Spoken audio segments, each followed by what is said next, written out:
Alors, il y a aussi un débat que j'ai entendu ce matin sur France Culture à propos de la liberté, parce que c'était le sujet de philo qui était proposé à ce moment-là.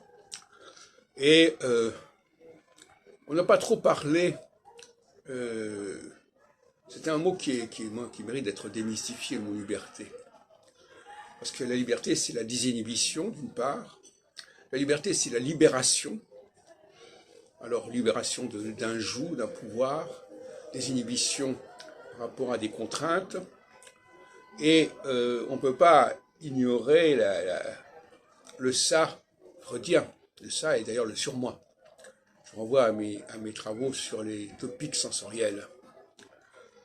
Le ça, c'est ce qui nous permet de manifester une forme de liberté. Mais c'est une liberté coupable quelque part.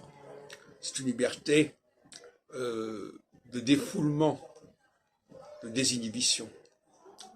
Et j'ai montré à ce niveau-là, comme vous le savez probablement, que le ça féminin n'est pas le ça masculin, et que nous ne prenons pas des libertés de la même façon par rapport aux mêmes choses, qu'on soit un homme ou une femme.